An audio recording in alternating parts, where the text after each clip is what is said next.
वंदे मातरम। नमस्कार, बहुत बहुत स्वागत करता हूं आप सबका अपने YouTube channel digital Hindi teaching में।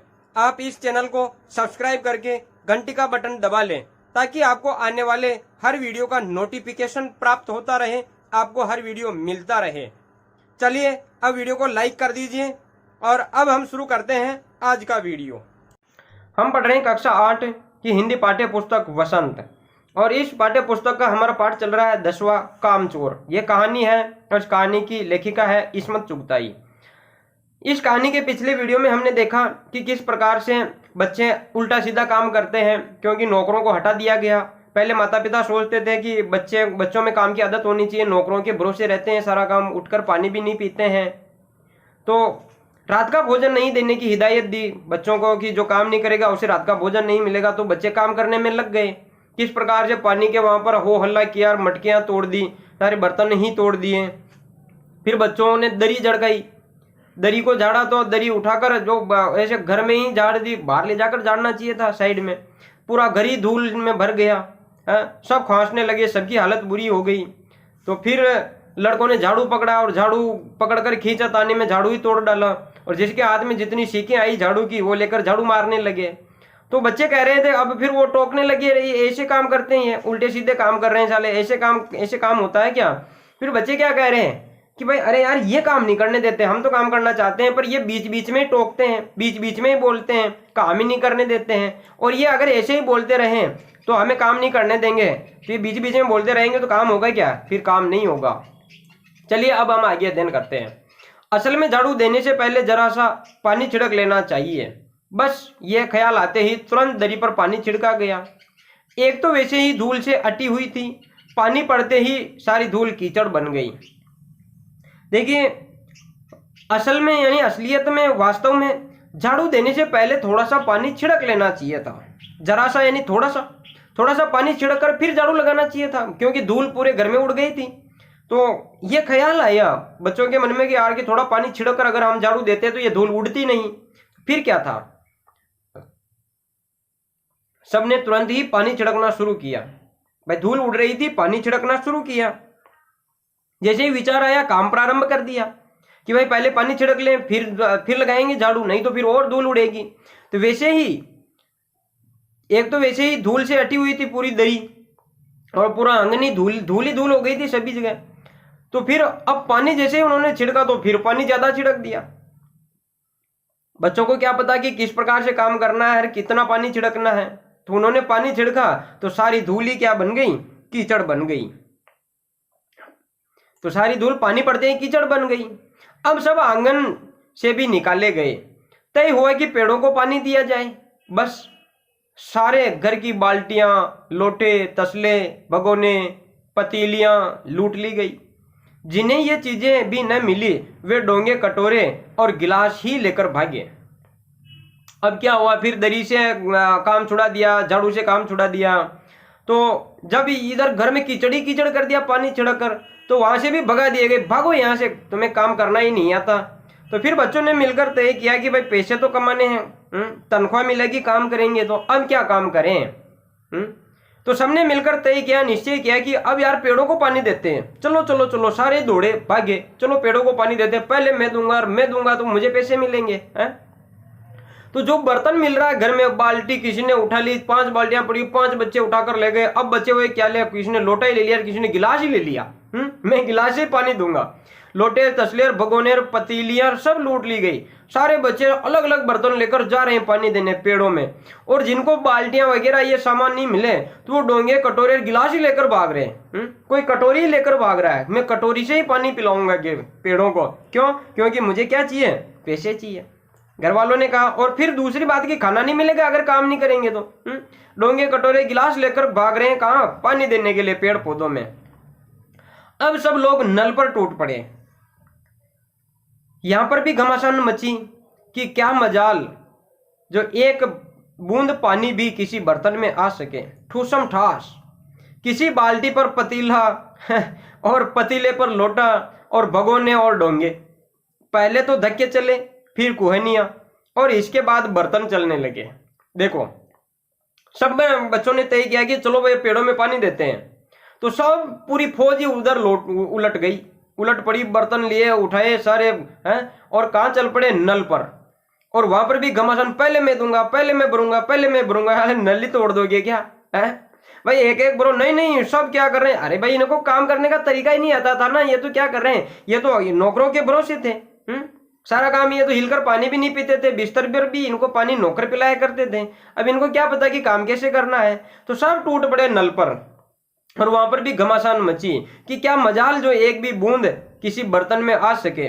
ठूसम ठूस हो रही है। किसी का क्या साहस, मजा लेनी साहस, क्षमता, किसी की क्या क्षमता कि वो अपने बर्तन में पानी ले ले। कोई नल के नीचे लगाया, किसी ने धक्का दिया, मुझे भरने दे, वो गया, उसका बर्तन हाथ से छूटकर पानी नीचे, दूसरे में दूसरा धक्का लगा रहे, वहां ठूसम ठूस हो रही है। किसी के बर्तन में कोई पानी नहीं आया। किसी की बाल्टी पर पतीला, कोई बाल्टी भर रहा है तो ऊपर किसी ने आकर पतीला मार दिया, अरे भाई पहले मेरे को भरने दे। किसी ने पतीला ऊपर लिया, वो लोटा लेकर उसके ऊपर आ गया, अरे पहले मैं भरूंगा, वो बाल्टी तो नीचे नीचे रह गई। फिर कोई गिलास लेकर ही आकर नल पे कर लगा रहा है कि नहीं मैं भरूंगा। यहाँ पर भी ठूसम ठूस होने लगी है, बर्तनों पे बर्तन, मैं भरूंगा, मैं भरूंगा, मैं भरूंगा, लड़ने लगे, वहां धक्के मुक्की होने लगे, एक दूसरे को धक्का मारा, मेरे को भरने दे, उसको धक्का मारा, वो उधर गिर पड़ा है। उसने पहले बर्तन लगाया हुआ था नल के नीचे, दूसरा आया धक्का लगाया, अपना बर्तन वहां लगाया, उसको उधर गिरा दिया। पहले तो धक्के चल रहे थे, धक्के मार रहे थे इधर उधर, फिर कोहनिया, और फिर बाद में बर्तन चलने लगे। पहले धक्के मारकर हटाए जा रहे हैं कि पहले मेरे को भरने दो, पहले मेरे को भरने दो, फिर कोहनियां मारी जा रही है, अरे हट यहाँ से, ऐसे कोहनी साइड से हट, यहाँ से मैं भरूंगा। किसी को कोहनी से धक्के मार रहे हैं और नहीं हट रहे, तो फिर बर्तन ही चल रहे हैं, ये बर्तन से माथा फोड़ दिया है, ले मेरे को नहीं भरने दे रहा, तू भर कर, तू कमाएगा पैसे, है तू खाएगा शाम को भोजन, मुझे नहीं खाना क्या। पहले धक्के चल रहे हैं, फिर कोहनियां चल रही है, फिर बर्तन ही बर्तन से दा दे मारपीट होने लगी। फौरन बड़े भाइयों, बहनों, मामुओं और दमदार मौसियों, फूफियों की कुमक भेजी गई। फौज मैदान में हथियार फेंक कर पीठ दिखा गई। देखिए तो वहां पर क्या हो रही, मारपीट होने लगी बच्चों में, बर्तन फेंके जा रहे हैं इधर उधर। तो फौरन यानी जल्दी ही, शीघ्र ही बड़े भाई जो बड़े थे घर में, बड़े लोग आ गए। क्या हो रहा, अरे क्यों लड़ रहे हो, क्या हुआ रे, क्या हुआ रे हैं। तो बड़े भाई बहनों और सारे आए, मामा आ गए, दमदार मौसियां आए, क्या हुआ, अरे क्या हुआ, ऐसे चिल्लाती चिल्लाती मौसियां, मोटी मोटी मौसियां और फूफियां हैं, वो सारी कुमक यानी फौज, उन सबकी फौज भेजी गई। जाओ जाओ देखो, वो लड़ पड़े वहां पर, नल के वहां पर बच्चे लड़ पड़े। तो पूरी फौज आई उन बड़े बड़े लोगों की, बहनें आ गई, मामा आ गए, फूफियां आ गई, मौसियां आ गई, बच्चों को समझाने के लिए, उनको उनसे बर्तन छीनने के लिए, तुमसे कुछ काम नहीं होगा, जाओ भागो यहाँ से। फौज मैदान में हथियार फेंक कर पीठ दिखा गई। जो फौज आई थी वो क्या हुई, ये जो फौज है बच्चों की, ये बर्तन फेंके और भाग गए यहाँ से, बर्तन फेंक कर भाग गए। नल पर कर रहे थे। इस धींगा मस्ती में कुछ बच्चे कीचड़ में लथपथ हो गए, जिन्हें नहलाकर कपड़े बदलवाने के लिए नौकरों की वर्तमान संख्या काफी नहीं थी। देखो नल पर कितनी मतलब कादा कीचड़ हो गई, कीचड़ हो गया। तो धींगा मुश्ती यानी लड़ाई हो रही है वहां पर, धक्के मुक्की हो रही है। बच्चे क्या कर रहे हैं, धक्के मुक्की कर रहे हैं, और पानी नल भी चालू है पर कोई भरने नहीं दे रहा पानी। तो वहां क्या हो गया, कीचड़ हो गया। तो कीचड़ में अब बच्चे, इधर कोई धक्का मारा, वो कीचड़ में गिर गया, लथपथ हो गए, भर गए, कीचड़ से सारे सन गए। तो जिन्हें नहलाकर कपड़े बदलवाने के लिए, अब बच्चों की संख्या ही खूब थी क्योंकि संयुक्त परिवार था, 20, 25, 30 बच्चे होंगे। तो इन बच्चों को नहलाकर कपड़े बदलवाने के लिए घर के नौकरों की वर्तमान संख्या काफी नहीं थी। घर में नौकर तो 3-4 नौकर, 4-5 नौकर होंगे, और बच्चे 25-30 हो रहे, और सारे ऐसे हो रहे हैं जैसे होली खेलकर आए हो कीचड़ में, क्योंकि नल पर दामा मस्ती कर रहे थे। तो अभी इनको नहलाकर अब क्या करें, अरे सारे बच्चे ही गंदे हो गए, तो कीचड़ में भर गए। जाओ इनको नहलाओ, सारे नौकरों को बुलाए, 4-5 नौकरों ने हाथ जोड़ दिए, मालिक हम नहीं नहला पाएंगे, 25-30 बच्चे हैं, हमें तो पूरे दिन भर लग जाएगा इनको नहलाने में। तो वर्तमान नौकरों की संख्या काफी नहीं थी, यानी ये कम पड़ रहे थे नौकर। पास के बंगलों से नौकर आए और 4 आना प्रति बच्चा के हिसाब से नहलवाए गए। तो पड़ोसों के नौकर बुलाए गए, अरे तुम्हारा 2 नौकरों को भेजना भाई, इधर के नौकर भी बुलाए गए, 10-15 नौकर बुला लिए गए। और फिर नौकरों को कहा कि हाँ बोलो क्या काम है। नौकरों ने कहा क्या काम है बताओ जी। अरे ये देखो 25-30 बच्चे हैं, ये कादा कीचड़, ऐसे सन गए कीचड़ में, इनको नहलाना और कपड़े बदलने हैं। नौकरों ने पैसे मांगे 4 आने लेंगे साहब प्रति बच्चा के हिसाब से नहलवाए गए। 4 आना प्रति बच्चा के हिसाब से नौकरों ने फिर उनको क्या किया, नहलाया और उनके कपड़े बदले। हम लोग कायल हो गए कि सचमुच ये सफाई का काम अपने बस की बात नहीं और न पेड़ों की देखभाल हमसे हो सकती है। कम से कम मुर्गियां ही बंद कर दें। देखो सब बच्चे क्या हो गए, कायल यानी कबूल कर लिया बच्चों ने, अरे यार हमसे काम नहीं हो सकता। हम पानी पीने गए तो वहां मटकियां फोड़ दी, झाड़ू मारने गए तो वहां झाड़ू ही तोड़ डाला, दरी साफ करी तो पूरे घर में ही हमने तो ये धूल ही धूल कर दी, हमसे कोई काम नहीं हो सकता। उनने कायल हो गए यानी उन्होंने कबूल कर लिया कि यार नहीं नहीं यार अब हमसे कोई काम नहीं हो सकता। वास्तव में सफाई का काम तो हमसे नहीं हो सकता, इस ये अपने बस की बात नहीं है। और नहीं पेड़ों में हम पानी दे सकते हैं। पेड़ों में पानी देने गए थे तो अब 4 आने प्रति बच्चे के लगे नहलाने में, तो क्या करें भाई अब। अरे यार कम से कम मुर्गियां ही बंद कर दें। हाँ हम कम से कम मुर्गियों का काम ही कर दें ना। ये देखो मुर्गियां इधर उधर जो बाहर दाना चुग रही है, इन मुर्गियों को हम क्या करते हैं, इनको इनके जहां ये रहती है उस कमरे में इनको भेज देते हैं। इन मुर्गियों का काम तो कर सकते हैं ना हम। बस शाम ही से जो बांस छड़ी हाथ पड़ी लेकर मुर्गियां हाँकने लगे, चल दड़बे दड़बे।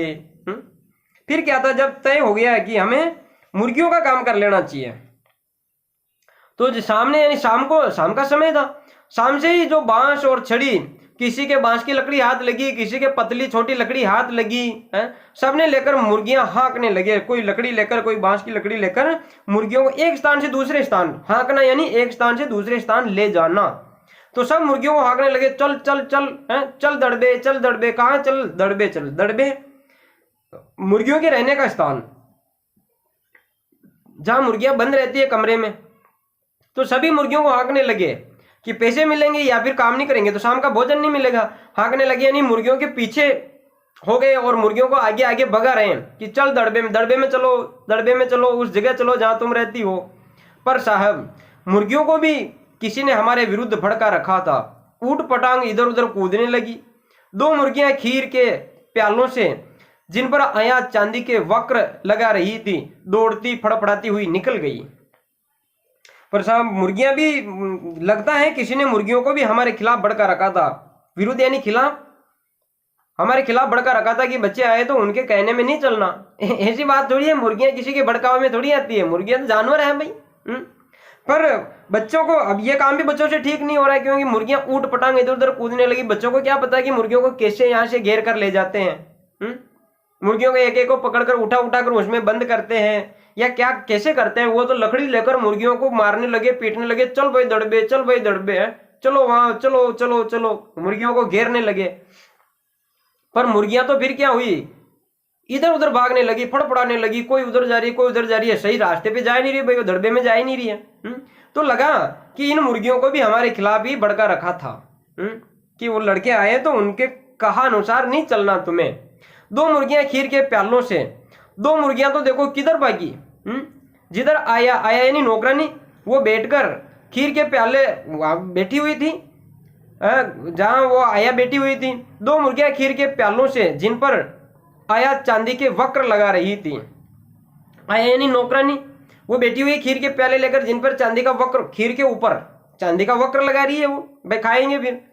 तो 2 मुर्गियां उन प्यालों पे से दौड़ती हुई, क्योंकि बच्चे उधर से भगा रहे हैं ना मुर्गियों को, तो प्यालों पर से ही दौड़कर भागती हुई निकल गई और दौड़ती हाँफती हुई प्यालों पर से ही निकल गई। खीर के प्याले जो नौकरानी लेकर बैठी हुई थी, जो क्या कर रही थी, वो खीर के ऊपर चांदी का वक्र लगा रही थी, वो प्यालों पर से नौकरानी के सामने से मुर्गियां भाग रही है।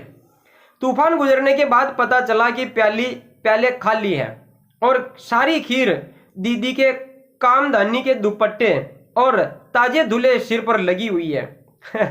देखो मुर्गियों का तूफान आ गया, कोई मुर्गी इधर भाग रही है, कोई मुर्गी उधर भाग रही है। जिधर वो आया बैठी हुई थी, खीर की कटोरियां लेकर उनमें वक्र लगा रही थी, 2 मुर्गियां वो आया के ऊपर से ही भाग रही है।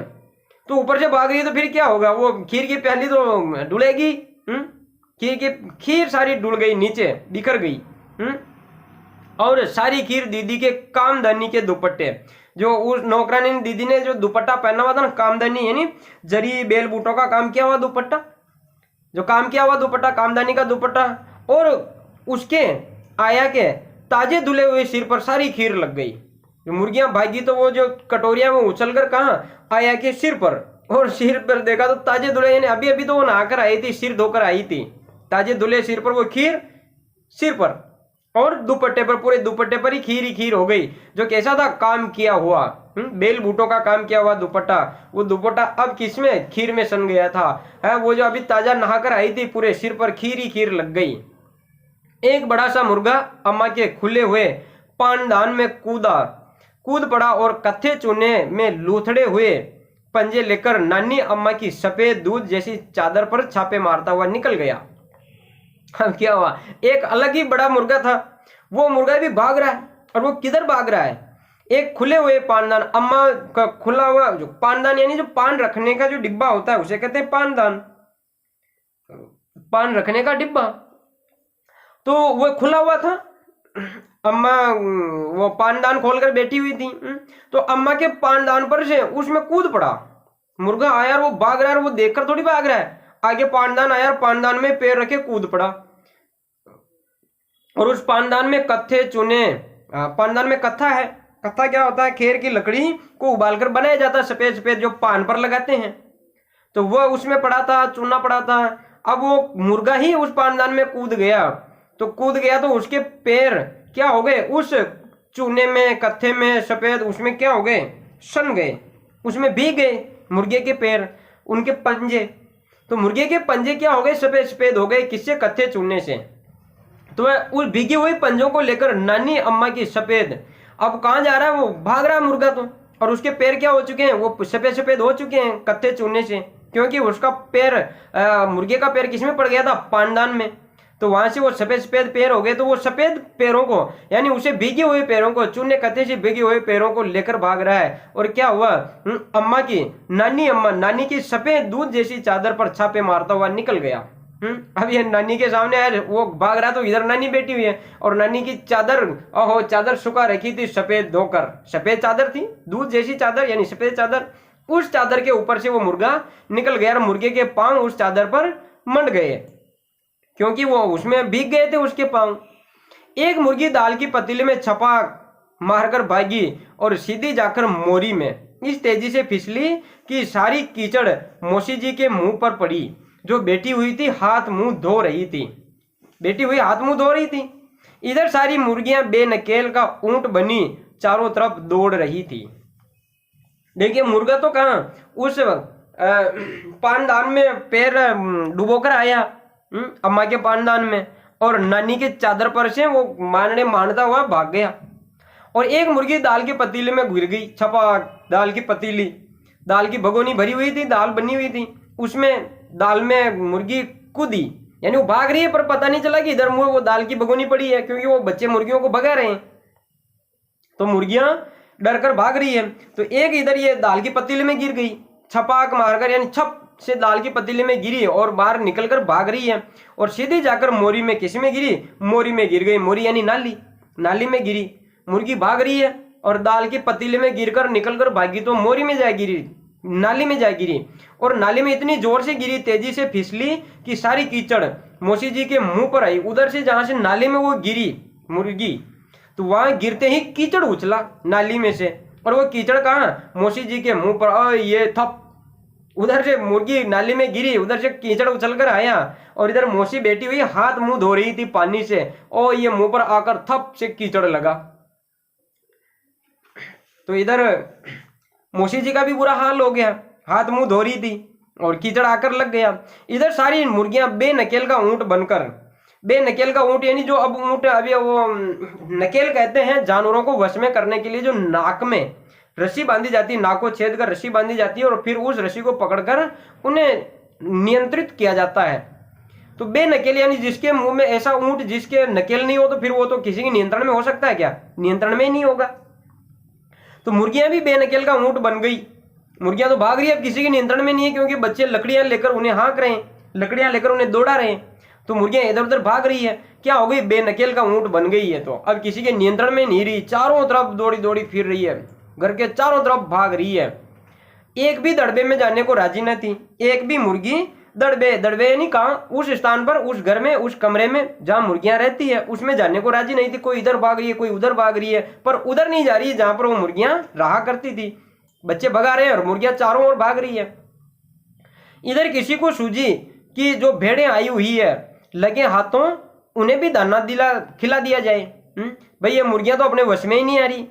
तो एक दो के दिमाग में आया कि अरे यार ये भेड़ें आ गई, भेड़ें चरकर आ गई, अब इन्हें क्या करते हैं, हम दाना खिला देते हैं। भाई ये काम कर लेते हैं, और कोई काम नहीं हुआ तो ये काम कर लेते हैं। तो उन्होंने जैसे ही देखो दिन भर की भूखी भेड़ें दाने का सूंप देकर जो सबकी सब झपटी तो भाग कर जाना कठिन हो गया। लष्टम पष्टम तख्तों पर चढ़ गई, पर भेड़ चाल मशहूर है। उनकी नजर में तो बस दाने के सूंप पर जमी हुई थी। भेड़ों की नजर तो दाने के सूंप पर जमी हुई थी। पलंगों को फलांगती, बर्तन लुढ़काती साथ साथ चढ़ गई। दिन भर की भूखी भेड़ें, अब देखो बच्चों ने तय कर लिया कि हम भेड़ों को दाना खिला देते हैं। दानों का सूप यानी जो पानी हम जैसे गाय भैंसों को बाटा खिलाते हैं, उसी प्रकार भेड़ों को भी दाना गीला करके उसे बाटे की तरह बनाकर खिलाते हैं। तो दिन भर की भूखी भेड़ें दाने का सूंप देकर भागने लगी, झपटा मारने लगी, मैं खाऊं मैं खाऊं। सारी भेड़ें क्या हुई, दौड़ पड़ी खाने के लिए। तो जब भेड़ें दौड़ रही तो बच्चों का अब उन्हें नियंत्रित करना कठिन हो गया। बच्चे किधर से भागे, भेड़ तो पूरी भेड़ ऐसे ठसम ठस जाती है भेड़ें भी, और नीचे गर्दन करके दौड़ती है भेड़ें। लष्टम पष्टम यानी जैसे तैसे करके भेड़ें क्या तख्तों पर चढ़ गई, ऊपर चढ़ गई। सारी भेड़ें दौड़ पड़ी कि ओह दाना मिल गया, दाना मिल गया, बाटा मिल गया, अब तो खाएं। पर आप जानते हैं भेड़ चाल मशहूर है। भेड़ चाल के तो उदाहरण दिए जाते हैं। भेड़ चाल यानी नीचे गर्दन करके दौड़ रही है भेड़ें, आगे पता नहीं क्या होने वाला है। उनकी नजर तो बस दाने के सूंप पर जमी हुई थी। क्या करना है, अभी तो बाटा खाना, दाने का सूंप खाना है। पलंगों को फलांगती हुई, आगे पलंग है, पलंगों को कूद कर कहां जा रही है, दाने के सूंप की तरफ खाने के लिए। कोई बर्तन लुढ़काती हुई, रास्ते में बर्तन आया, बर्तनों को ठोकर मारती हुई सारी की सारी भेड़ें क्या हो गई, एक साथ कहां चढ़ गई, तख्ते पर चढ़ गई। दाने का सूंप खाने के लिए तख्ते पर चढ़ गई। तख्त पर बानी दीदी का दुपट्टा फैला हुआ था, जिस पर गोखरी, चंपा और सलमा सितारे रखकर बड़ी दीदी मुगलानी बुआ को कुछ बता रही थी। भेड़ें बहुत निसंकोच सबको रोंदती, मेंगनों का छिड़काव करती हुई दौड़ गई। देखिए तख्ते पर चढ़ी और तख्ते से आगे जा रही है भेड़ें। तो सूंप आगे बढ़ा है, दाने का सूंप वो खाना है। तो भेड़ें उसने फलांगती हुई, उलांगती हुई, कोई पलंग उलांग कर जा रही है, कोई खाट उलांग कर जा रही है, कोई बर्तनों को ठोकर मार कर जा रही है, भाग रही है भेड़ें। तो वो जो तख्ते को फलांग कर या तख्ते पर चढ़कर भेड़ें जा रही है, उस तख्ते पर बानी दीदी का दुपट्टा फैला हुआ था। बानी दीदी ये नाम है, बानी दीदी। बानी दीदी का दुपट्टा फैला हुआ था, जिस पर गोखरी, चंपा, सलमा सितारे रखकर बड़ी दीदी मुगलानी बुआ को कुछ बता रही थी। अरे मुगलानी बुआ इधर आ, तो ये देखना, ये क्या है, ये सब ये चंपा, सलमा सितारे। सलमा एक तार होता है, चमकीला तार, जो कपड़ों पर इन पर काम किया जाता है, ओढ़नियों पर इन पर। सितारे यानी छोटे छोटे सितारे जो कपड़ों पर लगाए जाते हैं। चंपा यानी गले में पहनने का आभूषण, इस तरह के वो कुछ। बानी दीदी तख्ते पर अपना दुपट्टा बिछाकर उस पर ये सारी चीजें बिखेर कर मुगलानी बुआ को बता रही थी कि देखो ना मुगलानी बुआ, ये सितारे मैं उस ओढ़नी पर मनवा लूंगी, है ये सलमा सितारे उस पर बनवाऊंगी, ये चंपा देखो ये इस धागे में पोकर मैं फिर पहनूंगी। और उस दुपट्टे पर से भेड़ें भाग रही है, निसंकोच यानी बिना संकोच के, बेधड़क। भेड़ें क्या हो रही है, भेड़ों को क्या लेना देना सलमा सितारों से। वो सलमा सितारे सब साथ में जा रहे हैं, उनके पैरों के, उनके रोंदती हुई यानी उसके ऊपर से ही, उस दुपट्टे पर से, सलमा सितारों पर से भागती हुई मेंगनों का छिड़काव करती हुई दौड़ गई। मेंगना यानी गोबर, मेंगना कहते हैं गोबर को, भेड़ों का गोबर। भेड़े मींगनियां करती है, आप जानते हो, राजस्थानी कहते हैं मींगनी। तो भेड़े वो अपना गोबर करती हुई, गोबर का छिड़काव यानी विष्ट, विष्टा कहते हैं, बीट। तो भेड़ अपने गोबर उनका मेंगनों का छिड़काव करते हुए उन पे मेंगने बिखेरती हुई, मेंगनों को बिखेरती हुई वो जा रही है। अब सलमा सितारों में भेड़ों की मेंगने हो गई। सिलमा सितारे किसमें हो गए? मैग्नम में हो गए। जब तूफान गुजर चुका तो ऐसा लगा जैसे जर्मनी की सेना टैंकों और बम बारों सहित उधर से छापा मारकर गुजर गई हो। देखो, जब तूफान गुजर चुका यानी भेड़ें, सारी भेड़ें जा चुकी, निकल गई सारी भेड़ें वहां से। सलमा सितारे क्या हो गए? भेड़ों के मैंगनों में हो गए, भेड़ों के पैरों में चिपककर सलमा सितारे जाते रहे। तब जब सारी भेड़ें निकल चुकी थी, गुजर चुकी थी, तब ऐसा लगा जैसे कि कोई जर्मनी की फौज आई हो, जर्मनी की फौज, जर्मनी की सैनिक टैंक और बम बारों सहित उधर से छापा मारकर गुजर गई हो। क्या कर गई हो? पूरी की पूरी सेना निकली हो, कि जैसे जर्मनी की फौज निकली हो भाई। टैंक और बम बारे, बम और टैंक, टैंक कहते हैं वो जो सेना के होते हैं ट्रक वगैरह जिनमें वो ले जाते हैं युद्ध सामग्री, तो वो टैंक और बम बारों के सहित वो छापा मारकर कोई जर्मनी की सेना यहां से गुजर गई हो ऐसा लगा। जहां जहां से सूंप गुजरा, भेड़ें शिकारी कुत्तों की तरह गंध सूंघती हुई हमला करती हुई गई। जहां जहां से सूंप गुजरा, वो बच्चे लेकर जा रहे हैं सूंप, इधर भेड़ों को डाले, इधर भेड़ों को डाले, तो उनके पीछे पीछे भेड़ें भाग रही है और वो भी बिखरता हुआ जा रहा है। तो भेड़ें तो नीचे गर्दन करके भाग रही है, तो सूंप को सूंघते सूंघते सूंघते सूंघते उनके पीछे पीछे भाग रही है, जैसे कैसे शिकारी कुत्तों की तरह सूंघती हुई। शिकारी कुत्ते क्या करते हैं? सूंघते हुए पीछे पीछे भागते हैं। अब कुत्ते आज भी कोई अपराध होता है तो कुत्ते क्या करते हैं? उनकी गंध सूंघकर वो ढूंढ लेते हैं कि ये कहां से निकला होगा।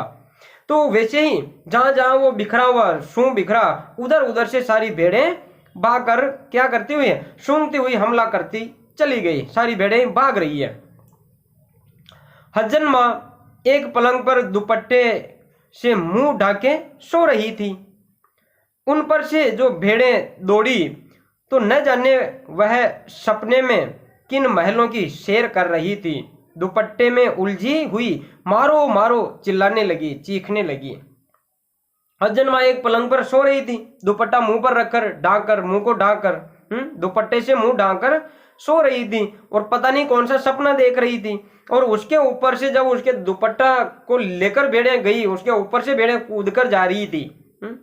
उन पर से भेड़ें दौड़ी तो न जाने वह किन सपनों के महलों की सैर कर रही थी। सैर यानी भ्रमण करना।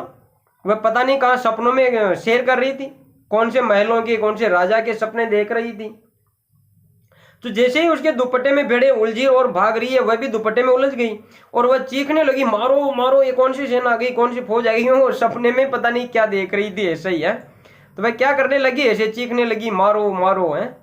इतने में भेड़ें सूंप को भूलकर तरकारी वाली की टोकरी पर टूट पड़ी। वह दालान में बैठी मटर की फलियां तोल तोल कर रसोइयों को दे रही थी। अब भेड़ें तो भाग रही है सूप के पीछे, लेकिन सूप उनके हाथ नहीं लग रहा है। और इधर क्या दिखाई दिया? तरकारी वाली टोकरी।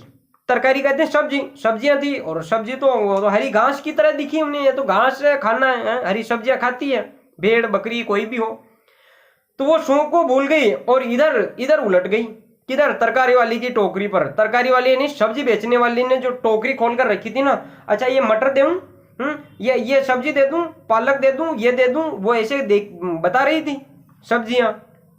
और भेड़ों की नजर उधर पड़ गई, तो उसे जैसे ही वो हरी हरी सब्जी दिखाई दी तो सारी भेड़ें उस टोकरी पर टूट पड़ी, खाने लगी। और वह कौन? तरकारी वाली दालान में बैठी मटर की फलियां तोल तोल कर रसोइये को दे रही थी।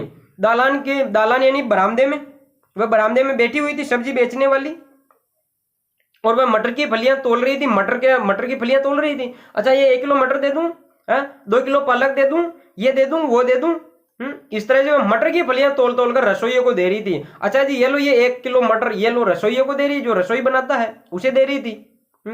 वह अपनी तरकारी का बचाव करने के लिए सीना तान कर उठ गई। सब्जी वाली क्या कर रही है? और ये भेड़ें किधर से आ गई है? तो वो खड़ी हुई ऐसे चौड़े हाथ करके, हैं ऐसे दोनों हाथों को फैला दिया, चौड़े कर लिए दोनों हाथों को चौड़े कर लिए, दोनों हाथों को फैलाकर भेड़ों को हुट हुट हुट हुट ऐसे कर रही है, दूर भगा रही है।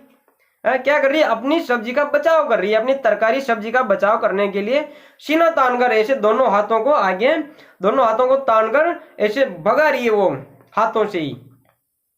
आपने कभी भेड़ों को मारा होगा तो अच्छी तरह देखा होगा कि बस ऐसा लगता है जैसे रुई के तकिए को कूट रहे हो, भेड़ को चोट ही नहीं लगती।